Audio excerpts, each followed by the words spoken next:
So, I'm Brad Ansley. I'm the Director of SPI Health, which is Sales Performance International's dedicated life sciences practice. I'll be sitting on the far side of the fireside, so over here. But we look forward to providing our perspective and as we work through this with Philips. So, thanks for being here. And I'm Nick Maslanka. I'm Senior Sales Consultant with SPI. I manage SPI's relationship with Philips in the Americas, so providing some context around that as well. And last but not least, I am Mandy Dunnuck. I actually lead our leadership development and selling skills curriculum at Philips. Hence the reason we're here today talking about sales process. A little bit about what we're going to cover today. So really we're going to talk you through, take some of the steps we looked at when we're thinking about why it's so important and significant to have alignment, not only internally in your organization, but also externally with your customers when we think about sales process. At Philips, we actually have what we call our conversational selling skills, but we also have sales process and sales strategy. And they fit very complementary together. But it's really important to understand that as we think about approaching our customers, how can we expedite the sales process and increase kind of that buying cycle and make sure we're aligned not only internally, but externally as well. And then we're going to walk you through just some kind of the context, the history of understanding the journey we've taken over that time and really where we are today and where we're heading in the future. So, first of all, before we get to this, show of hands, how many of you could recite your sales process at your organization by step? All right, good, you got some. First of all, we'll back it up one. How many have a sales process? Okay, good. That's an awesome step. So the reason I ask that is because it's so important, and we've found in our experience that you almost need to level set the definition when you're talking about sales process. So, sales process is that it's the what to do, right? What are the steps that progress a sale to close? And then from a methodology perspective, what is a methodology? Those are the actions that you need to take. These are not the what to do, these are the how to do, right? So at each step, what do you have to do to progress that sale? And then what are the skills you need, right? What are those capabilities that you need to make that methodology work, okay? And then last but not least, many times when I ask, especially in a pharma industry, I'll say, can you explain your sales process to me? They say, absolutely. I say, okay, can I hear it? And they say, yeah. Open, stimulate interest, features and benefits, close with action. So that's a great call model. Can you tell me your sales process? Right? So a call model is an integral part of a sales process. So I want to make sure we're level set. Everybody good? Does that align with what you think? Okay, because a lot of times we get out of sync there. All right? So let's talk a little bit then about why sales process is important and what's going on in the marketplace. I'll bet you can go to the next one. I'll bet you nobody in here needs to have this recited back to them to say, hey, there's a lot of change going on in the marketplace, right? With healthcare reform, there came a lot of this shift from volume to value. There came this increasing price pressure on industry. Nobody's immune to that. With regard to what's going on in our customers' worlds, you've got integrated delivery networks, macro pushing them to get reimbursed more for value than volume. You've got more focus on evidence-based medicine compared to effectiveness research that's driving that. So in a nutshell, what you're finding is that the business model and the practice model in healthcare is changing. Anybody disagree with that? Or has changed? We've still got some ways to go before it reaches its ultimate destiny. At one point, I was just being interviewed with Dr. David Nash of the Population Health School at Jefferson University in Pennsylvania. Right now, a physician's reimbursement, 10% of that comes from the value they provide, 10 to 15%. And when you look at what CMS has asked for, they're asking for that to go up to about 20% based on, 50% based on value they deliver in the next 2 years. We're a long way from that, but when that starts happening, you're going to get a lot of behavior change in that shift from to really what they're looking for. So the business model and practice model has changed, and here's where it makes a difference. This shift to multi-stakeholder decision making and the IDNs that are out there, it's a totally different sale now. It's a more complex sale. Would anybody disagree? You good with that? So the skills that salespeople had before, where we could just leverage a good call model, are not the same ones that are going to get them through and be successful in today's world. It's a more complex sale that has both a financial or an administrative side, if you will, as well as a clinical side. So you really have to have the skills for both. You have to have a process, a more B2B type sales process that helps them do that. So that's kind of the basis and the premise for how we got to where we are and why sales processes are important. Okay? Any questions? Any thoughts? And so really from Philips' perspective, we know that healthcare is evolving, it's continually changing. And to give you guys a little bit of understanding where we were, lo and behold, I never knew this, but actually Philips invented the matrix organization after World War II. There's actually a Harvard Business Review article on it. And I've worked for organizations in the past, large organizations like Schering-Plough, Merck, Sanofi, so understanding what that looks like and that interdependency and working together as a team. Well, I'll offer that Philips, what's really interesting is that as they call in a hospital setting, there are a lot of moving parts and pieces that are working independent of one another. So at any given time, Philips might have 30 different employees that are calling on the same IDN. And the left hand sometimes doesn't know what the right is doing. So we find that not only is there a direct reporting structure, but we have a lot of indirect reporting, we have a lot of influencing without authority, and there's a lot of collaboration that's needed to make sure we're having the right conversation at the right level. We also know, as Brad alluded to, the decision makers are becoming more and more strategic in nature. So the conversations and the relationships established in the past at a clinical or maybe an operational level aren't working as they were, as of yesteryear. And now we're in a position where we have to be much more strategic and think about enterprise-wide deals as we partner and collaborate with these end users and customers of our products and solutions. So really, for us, there's an opportunity to, have a common language and alignment internally because of the heavily matrix organization and world that we live in. I'm sure many of us can relate to that and appreciate that as well in our own organizations.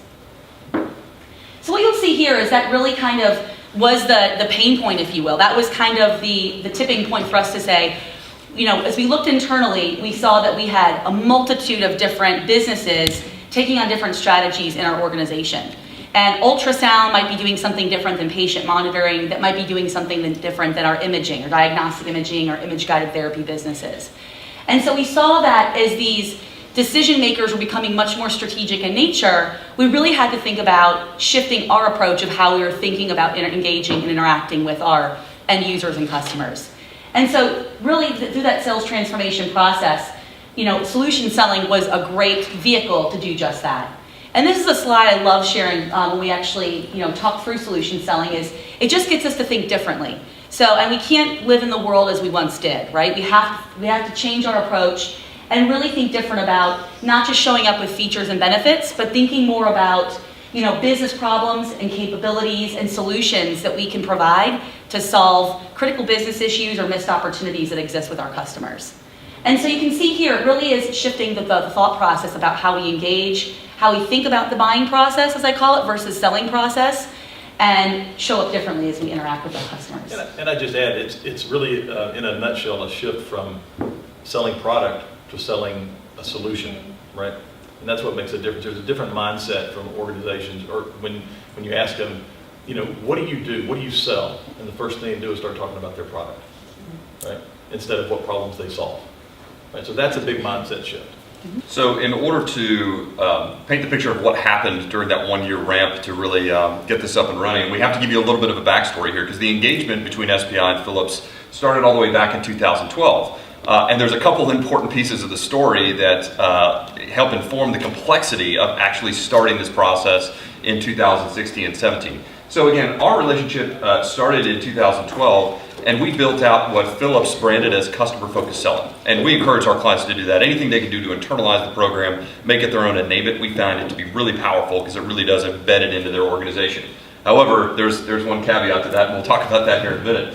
So after that program was built in the 2013 and 14 timeline, it was deployed by Philips University across many markets outside the U.S. So basically everybody outside or around the globe, except for the U.S., were exposed to this program and were given some treatment around the sales process.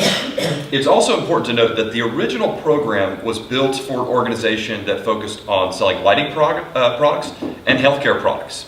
So, again, there's some complexity of really tailoring that message to specific markets, to specific situations. So again, if you think about an organization that's solving for something that broad, there's just some complexity associated with that.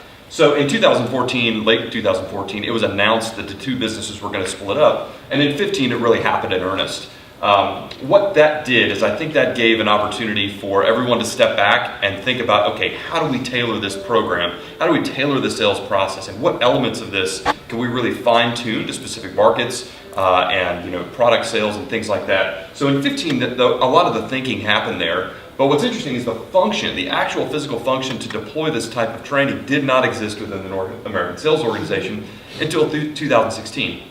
So that was really an inflection point in terms of starting to think about this and thinking about the process to roll it out. Now, I mentioned that there's some there's a little bit of caveat around the naming issue for this program. And what's funny is when the individual within Philips started going around the U.S. Around the U.S. and even North America and asking about, okay, well, what process do we use? What process you use? And this relates to what Brad was sharing earlier about the difference of process, skills, tools, methodology, call plans. Everybody was referring to the same thing. And that was the complexity, is there was up to 12 maybe different answers when it came to what process do we use. So again, I encourage you to think about just how that applies to your world, because we see it with all of our clients. Just sometimes naming conventions and the things that they think about associated with specific programs can carry over. And then the last bit around that is that when asked what the thoughts were, what their perception was around customer-focused selling, what had been built in a different market and was going to be translated to the U.S., they said, "Oh no, that's we don't like that program. That's not for us." But then when asked, well, what about solution selling? And they're like, "Oh yes, absolutely, that's what we do." And again, it's comical, but I swear we see it all the time with our clients, is that sometimes the words that are used to describe something in an effort to brand it internally can cause confusion and just misalignment across the organization. So even just taking something from a different market and trying to tailor it and apply it in a specific world,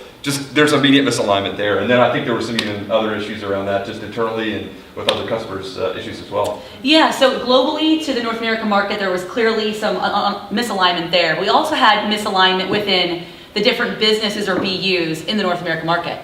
So to take it one level deeper is that we had, as I mentioned earlier, we had 12 different iterations of either conversational selling skills or sales strategies or sales process models currently in place. And if you ask any two given people, depending on how they grew up in the organization and which business they were aligned to, they had a different view or understanding of that. And quite honestly, marketing, before our team existed in North America Sales Training, did all the training. They ran all the initiatives. They took on anything related to training and marketing and branding. So really, we did have, no lie, 12 different sales process and conversational selling skills models across the organization. So that clearly shows you that, talk about misalignment. You could have two people calling on the same account and they'd be speaking, one could be speaking Greek and one speaking Japanese.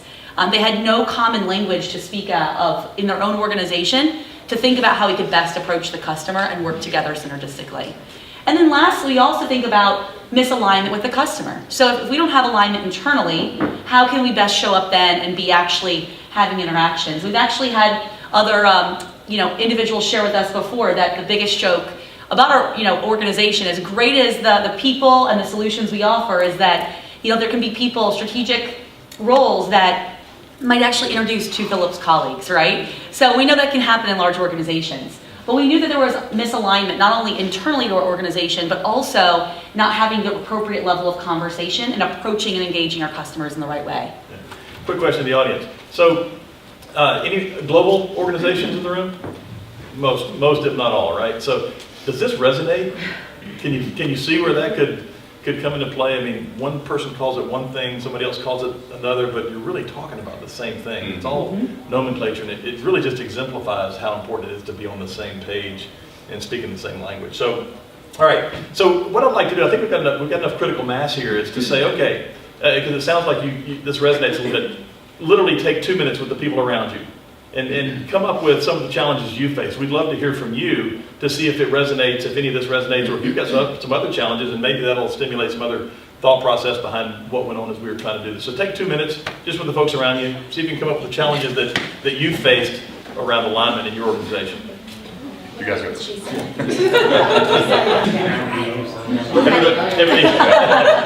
Everybody in this group, I'm sure, understands as a facilitator when you let the group go, there's always that risk, right? Things going, that's right. Yeah, you got to bring it back in. But no, what I loved is the conversation. There seemed to be a lot of good conversation going back and forth. I'd love if somebody would volunteer to talk about some of the topics that were discussed and some of the challenges that you faced. Anybody want to jump up or share with the crowd some of the challenges? This would be the interactive part. Just a question that I had, when you were asking the organizations, do you have a process or a platform or what have you, it was interesting for me to hear that because I find when I ask sales managers that question, they're just as confused, let alone if an organization has had a process, pathway, whatever we want to call it today, it's the managers then that go, okay, yeah, sounds great, yeah, we're all here, woo. And then I ask and I follow up, what is the documentation, what does the coaching conversation sound like? They're absolutely nothing like what was constructed, and they have no clue.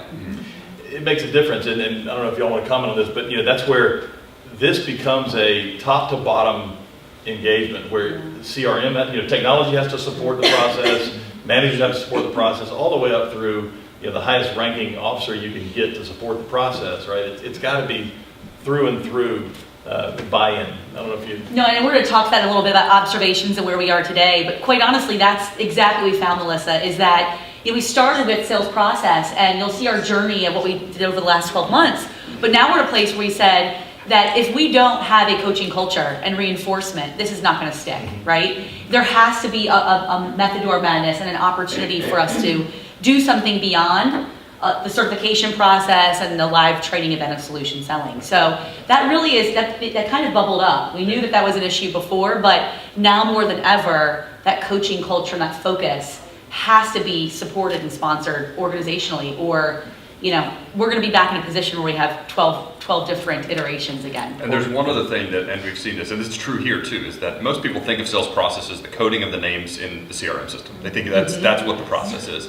So the reality is yes, that's true, but until they've been trained on what those things mean, it's exactly that gap still exists. So again, it's something that exists. They'd say, oh yeah, totally understand it, it's out there, it's subjectively they understand what it means to them. But when it comes to actually managing and inspecting and really driving rigor around it, without everybody being on the same page, it's really, really hard. Yeah. A partial solution to that, we're rolling out a new sales model. We have the managers training everybody. Yeah. So the managers are deeply involved. They're trained first, and then they go out and they train their teams. That's in that way, you're getting the buy-in from the reps because it's their supervisor, but at the same time too, they're becoming the experts in how this is rolled out. Certainly makes a lot of sense, and this speaks to that first slide, which seemed kind of silly when I put it up there to try to level set everybody on definitions, but as you see as it comes out, throughout the organization, different people have different thoughts about what process is from methodology, because you're right, Nick, sales process steps, that's what we talked about, those are the steps, okay? So that's the what to do. How do you do that? And then what do you inspect to make sure that was done? There's some other pieces to this that I think are very important that we feel as we engage are ways to help the managers understand exactly what step was completed and what wasn't, and if you're aligned with the client. So I think there's some important parts to that. So good thought, good comment. Yes, sir. So my organization, as long ago as 5 years, came from 8 different sites, holding 8 different business units, all under one roof now. Right. And it's funny, like, we can come up with solutions, we can sit around the table and say this is exactly what we're going to do. And it's so very interesting to me that people want to take ownership of the process, but don't want to sort of negotiate. Yeah. So it's like we still have, our leadership teams are called DMs, RSMs, and RBMs. Our sales consultants are called sales consultants, they're called reps, they're called clinical specialists, something like that. Yeah. And as we've made strides in other areas, we still operate, even though we're under one roof, we still operate as 8 different business units. So the alignment challenge is it's just so interesting, they just don't go away. Yeah, no. It takes significant effort, right? And that's a challenge that we've seen both when we work with Phillips, and then, by the way, you're not alone. externally across every client, especially with all the M&A activity that's going on in our industry. It is one of the biggest hairy balls to unwind, right? To kind of untangle so that you can get everybody speaking the same language. Because think about the synergies once you have that, once you're able to talk about that, and the movement across and within an organization, and then the collaboration that can happen when you're speaking the same language. If now you're talking about a solution instead of each selling individual products. So, well, it can be very challenging too, because you almost need a crib sheet before you go into a meeting, especially if you're dealing with all across all the different disciplines. Because you kind of look like an Indian if you go in and they call their managers RBMs and you say DM. Like, what does that mean? Yeah, right. Right. And that's the main language, the same language. It is. That's how important. We had a huge, and we still do. I mean, it's still a constant battle. And I always say that, we think about sales process and transformation is one thing, but you become almost a change agent. I mean, truly, you're doing more of a culture shift than anything else in your organization. And I know for my team members that are here in the room, I mean, every day, I always say it's like pushing a boulder up a mountain, because if it's not sales process or it's coaching culture or anything else, whatever the vehicle is, it's constantly a shift in culture.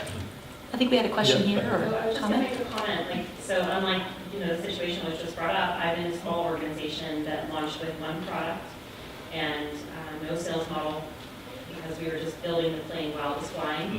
And so if you ask anyone in the organization, what do we do with our sales model? It's like, oh, we do spin selling. Oh, we do challenger selling. Oh, we do. And so then we got bought by a global organization, and they had a sales model. And so we were just back here talking about how tricky it is, even if you only have a single product and a single focus, if you get bought by someone who's global, and you're trying to align, you have slightly different labels, slightly different patient population, but you're trying to find synergies and be efficient, it's so tricky to try to integrate, right? So there are cost objections in Europe, and their pricing negotiation is more around negotiation. We're doing more, closing skills. But yet you're trying to kind of mesh training, and it's just super challenging. So I don't know if anyone else is in that situation global, but We see it all the time, and it's also the case here. It's the challenge for the seller is, how do I take all of those best practices and figure out how to use them in context? Don't just throw them away, obviously, because there's merit to those individual programs, but it's really putting context around, okay, well, where does that fit? When would I do that or use these specific tools? So really giving them that view, that framework for how that applies. I mean, that to us is what a sales process is. It should map, what does the buyer journey look like, and then what does the organizational sales motion, what do we do, and what activities, what models, what methods, what tools, all of those different things. So it's really just giving a roadmap for what a good sales engagement looks like, and trying not to throw all the best practices and all the investments made in the past away. It's just putting context around all those things. And Nick, I'll add too, when you talk about a dynamic sales process, that's the other adjective we add to this is dynamic, is there are going to be different markets. Tenders in Europe, right? We don't call them tenders here. So how do you adjust for a tender as part of the process? And we've had experience where we actually have to create under the same type of sales process different action steps that come under, is this a tender or is it not? So in a dynamic process, you're able to adjust that, yet keep the same language, so that when one person's talking about a sponsor letter or whatever nomenclature you call some of the tools that you use, that you're still using that same language across the organization. And to Mandy's point, it's a challenge, but it's something that is paramount. Well, we just experienced it just in the last couple of weeks. I actually supported, in North America, we support the Canadian market as well, but even healthcare dynamics are different. And so different parts of sales process, even though the sales process is the same, there are different nuances to socialized medicine or healthcare versus our market of reimbursement. And so that even comes into play when we're thinking about how do we best engage to really pique curiosity on behalf of the customer to do something different. How do we get them motivated for change with their current critical business issues or missed opportunities enough to see the value of a solution that we can offer.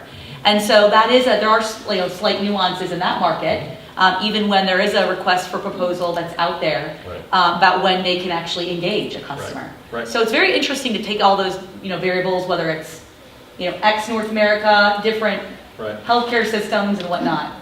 But a staunch hold on the language makes a huge difference. Absolutely. Really have to bring everybody in. One thing that people misconstrue about this whole discussion is that it's just about the acronym, right? Like you said, it's just the steps in CRM, and kind of this is the point of the whole thing. So. Yeah. It does.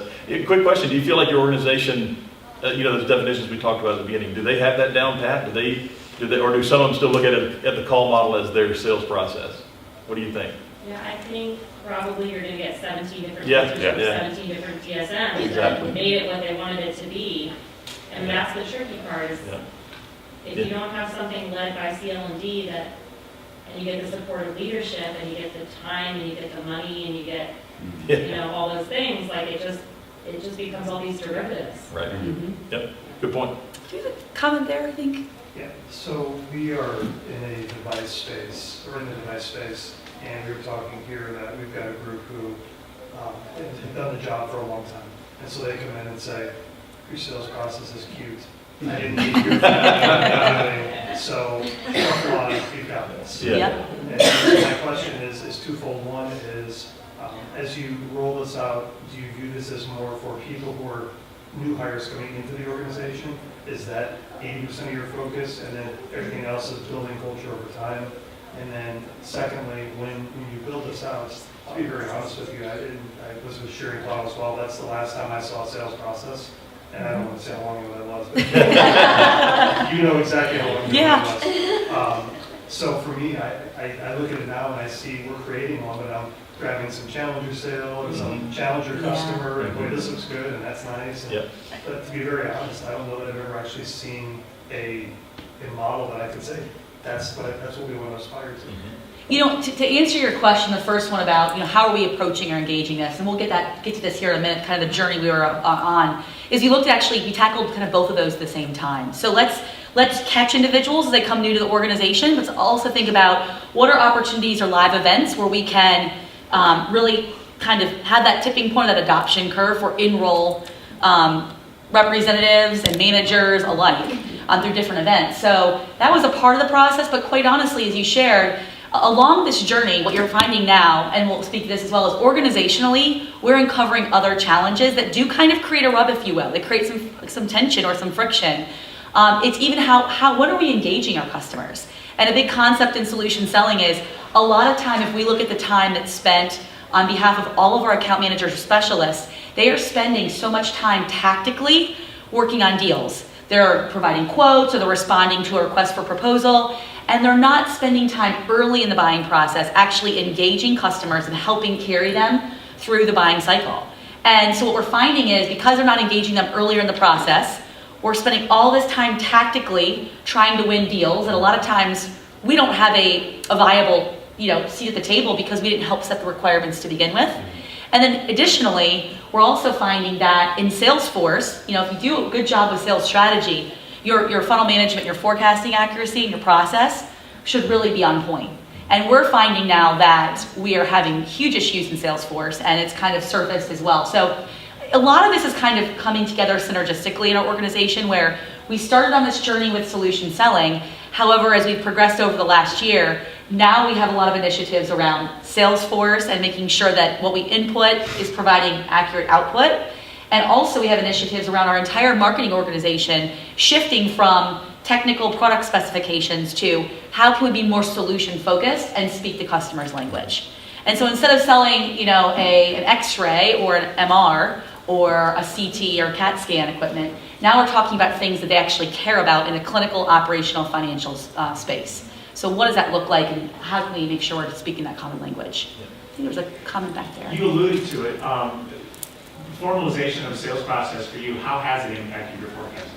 Have you gotten a lot more accurate with your forecasting, or is it still one of those things that you're still kind of working on? Yes, I think, we're still definitely working on it. I think more than anything, it has exposed,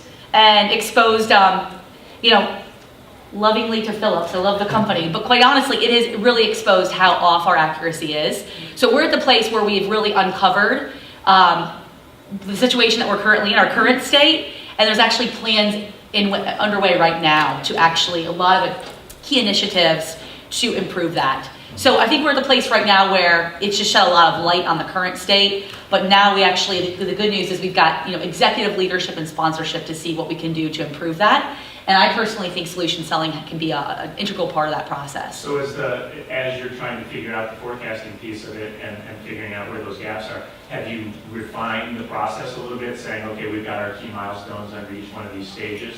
Have you added something or removed something out of the process, or is your process pretty straightforward right now and it's locked in? Your process is pretty straightforward. I think what we're not doing enough of is, as I talked about earlier, we're showing up in the last phase of the buying process where someone asks for a quote, we're providing it, and we're spending so much time in that tactical state where we're not really thinking strategically about the customers that we should be approaching. And that should really be part of our forecasting and our funnel management. So when you think about that, if we are doing a better job of engaging our customers early, establishing those relationships, and really having a better understanding of their world, well, it's what we call in solution selling situational fluency. What do we know about the customer, the dynamics they have going on, and really almost knowing the customer better than they know themselves. So we can then be kind of the conduit, if you will, to think about what is going on in their world and what solutions and capabilities do we have that we could align to that. And then if we're doing that in the right way, we have a much better opportunity to probably even shed light on either challenges they don't know that they have, or maybe ways forward that they're not aware of. And then also, in a lot of instances, we've had CIOs, former CIOs that joined Philips in our organization say, if I only knew that Philips offered this capability, it would have changed my world as a CIO. So it really, we have a huge opportunity internally to really know our customers that much better and be engaging them earlier in the process. Just one other additional comment. There are statistics over multiple customers around increase in forecast accuracy, and those things we can certainly provide. If anybody's interested, just stop by afterwards and we'll take some contact information and get them to you. The other piece is, and I want to address something you said about, you pull something from here, you pull something from there, and trying to find this looks good, this is good. There were, and I don't know if you want to speak to this, Mandy, there were multiple methodologies and processes, and just being able to pull, the best things you liked about those were able to be pulled into the process that you had. It's not like you have to abandon those things, right? Especially if someone's invested in a particular methodology, and now you're putting together a sales process. It doesn't mean you have to toss the baby out with the bathwater. There are things that work, and we've done this in multiple different customers. Look, put them in the sales process, and we'll map them to the buyer process, the buying process, and see where they fit. So it doesn't mean you have to throw the baby out with the bathwater. So in my organization, we have a device product, but technically we operate as a pharmaceutical company. And we bring people from all walks of life, either B2B, some of them came from device, some came from pharma. Yeah. So it was trying to really hone them in as to what we do. And we deal with J-codes and buy and bill and all that kind of good stuff. So it's marrying both worlds and being a unique world in the middle. And for the longest time, I challenged our marketing department to even come up with what are we? And so we've never came to that solution yet. However, what we wound up doing is creating a career path. And so that was one of the ways that we started to at least get the cycle going. And we did a career path from 1 to 5, where each title meant you did some type of mastery. And we got away from the sales rep name and became more specialized, even though some of them wanted to be called device reps. So I feel the pain he's feeling, but the other thought that we had was, all right, what we had to start doing is having more of that reimbursement conversation. We find that we're doing more of that than actually selling product, because that's the pain point. And so I don't know where everybody is in that scale, but that's probably our biggest challenge right now, is how do we get the reps to become not only salespeople, but also reimbursement specialists. Yeah. And that comes down to that knowing your customer better than they know themselves. And one of the courses we offer as kind of a standalone leadership development course is healthcare economics. And so we actually have someone that constantly consults with C-level individuals and really looks at, from their lens, how are they looking at the financials in a health system. And so you talk about, Brad, you mentioned thinking about sales process, and we can integrate concepts. One of the things we did at Philips to that point is we integrated that language. And he actually talks about COF a lot. So a lot of healthcare executives will look at clinical, operational, and financial implications or challenges when they think about their business. And so when we think about the pain chain, if you will, or really identifying certain pain points or critical business issues taking place in any given account, we start at the clinical level because typically that's where we can directly impact or offer a solution, but it obviously has indirect operational and financial solutions and implications as well. So when you talk about reimbursement, that's a key thing. You know, we talk about things like triple aim, or we call quadruple aim, when you think about staff satisfaction, patient satisfaction, quality and cost. And pretty much every solution we can offer ultimately will impact one of those measures in an operational way, potentially, which could have implications financially too. So it really is thinking about the language, and again, it comes back to that common language with the customer.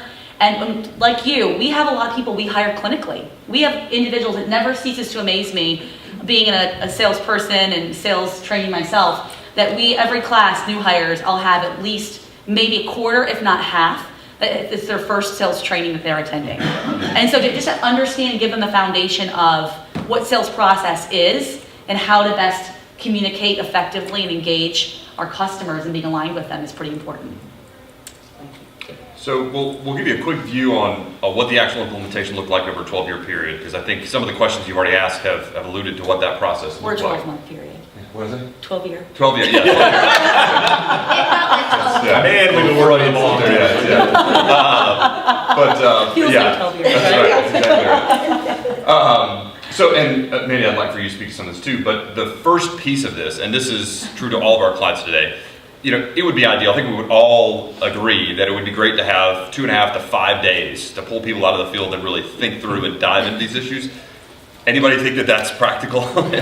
I mean, we recognize that that's a real challenge. So if this core program, when it was initially designed, was built around a 2.5 day agenda, the first thing we had to do is, okay, let's simplify this. Let's distill it down to the central points, and obviously we can build on that later, but just taking that and looking at some ways that we can leverage distance-based learning to introduce some concepts, really focus that one day on application. But you want to share a little bit more about just some of the other steps? Yes, actually when I joined the organization just over a year ago, we came in, we had the one-day program intact, and actually the first event was actually underway. So just from a development perspective, I think to the point about building the airplane as you go, I had to take under my own good knowledge of the whole, I love the term progress, not perfection. And we needed progress, not perfection. We needed something today, and it wasn't going to be perfect. And what we've learned, I think, with a lot of our training, not just solution selling, is that we have to make revisions and iterations and make it better as we go, right? Because we needed this 10 years ago, not, you know, and here we are today and building a model that's appropriate and relevant for our team. So we started really with, I think, just the concepts of solution selling. And as we kind of went through this journey over the last year, what we were able to do through different events and different preparation was really then make it more customized to each business respectively. So Joe, you mentioned 8 different businesses. The same thing, we have different businesses that it's not a common language. They have different nuances. You know, Gina works in, IGT, and there's challenges around patient throughput or workflow, where Sharika works in ultrasound and might have different challenges or nuances that might speak to those individual customers. So what we wanted to do is we adapted that content, was really make it more relevant, and actually through that process and different opportunities, we looked at not only, okay, what's the one-day event, but what can we do on the front end and also the back end to create, really expedite that learning curve, but then also create some reinforcement and stick factor as well.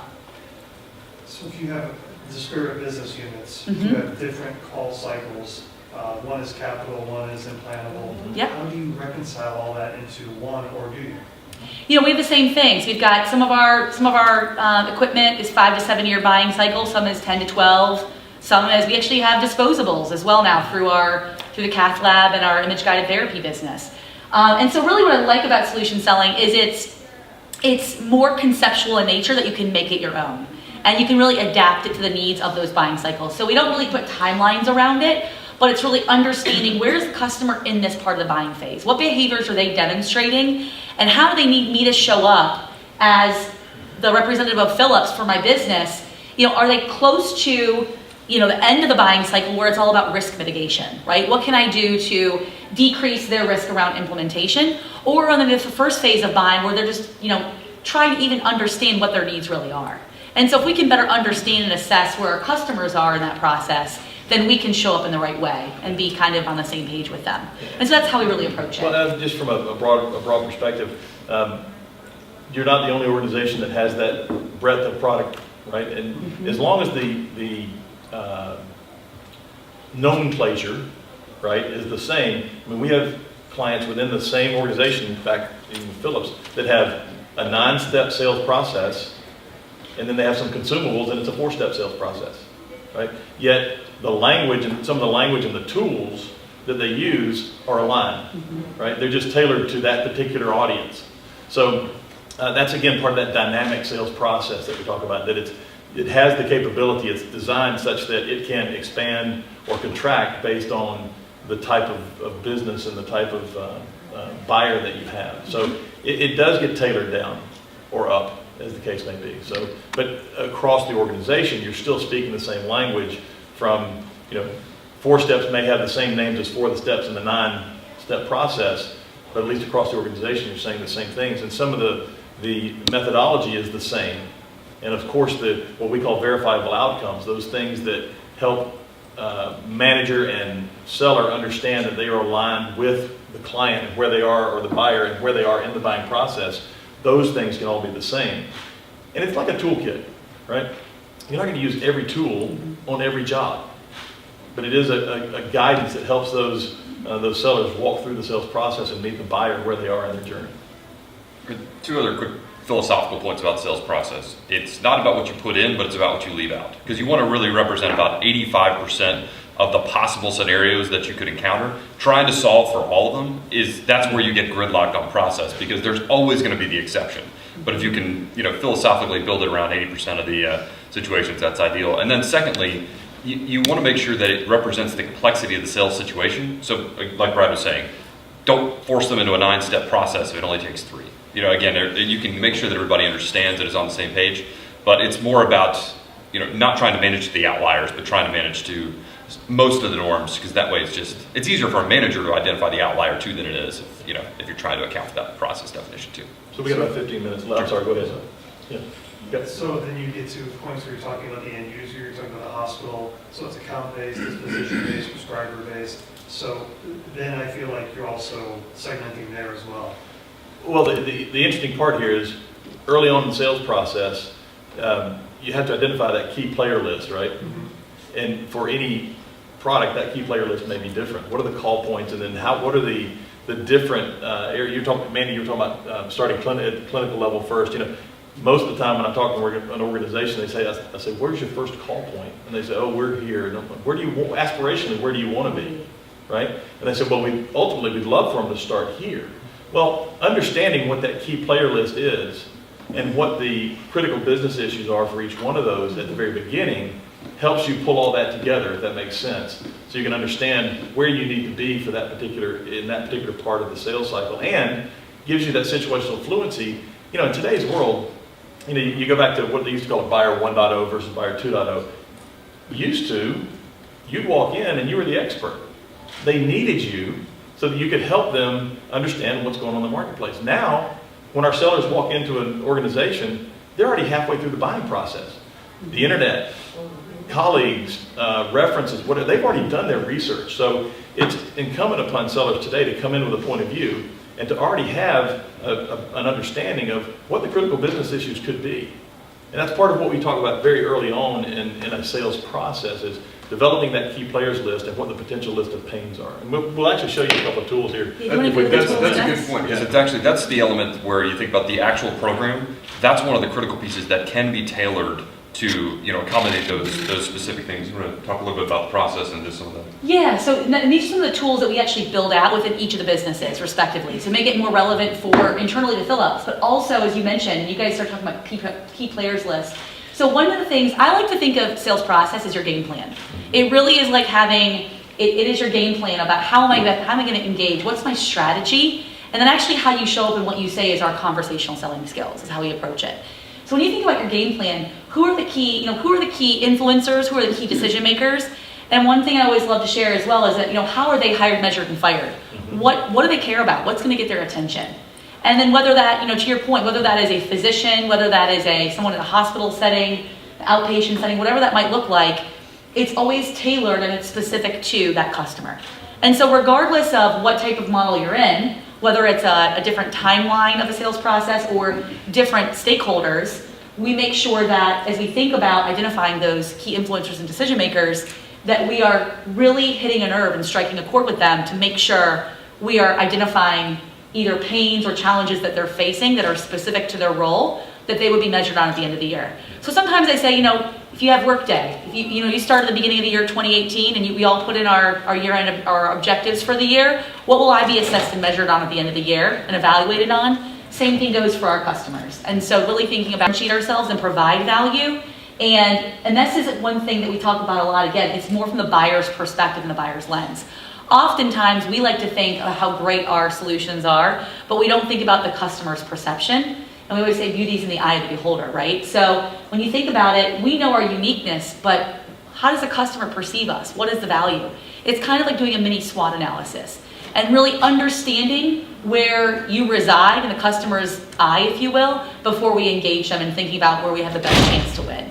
So different tools in the toolkit, if you will, as you alluded to earlier, Brad. Yeah, I was just saying that, understanding what capabilities your organization has or that a particular solution has, and then being able to link that to the critical business issues that you projected for a particular key player. Mm-hmm. Those could be vastly different between a CFO or a lab manager, right?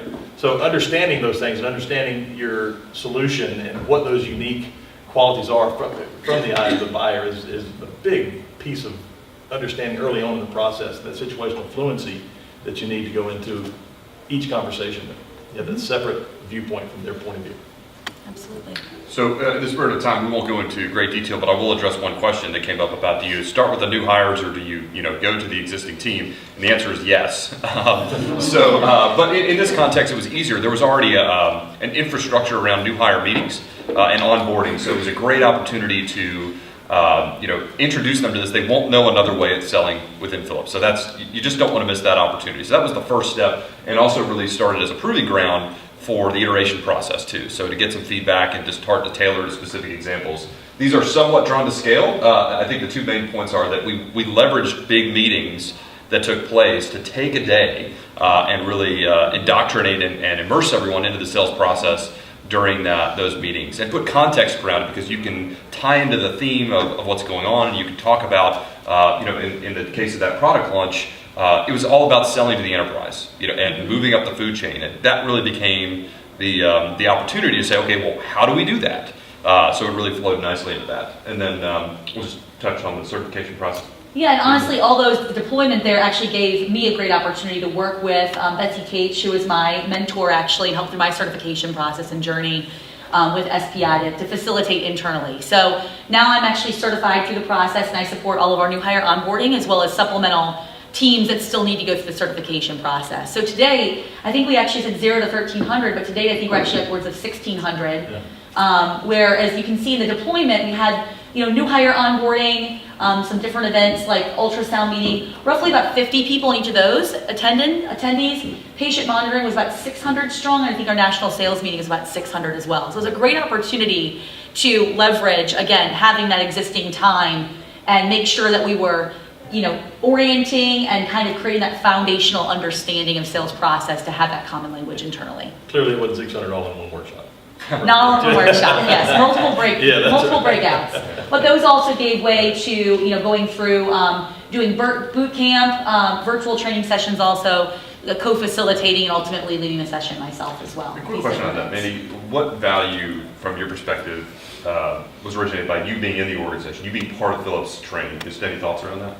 Actually deliver the training versus somebody from the I think you can stitch a lot easier, right? You learn the nuances, the different, whether it's different sales rules and titles, whether it's different businesses and dynamics they have going on.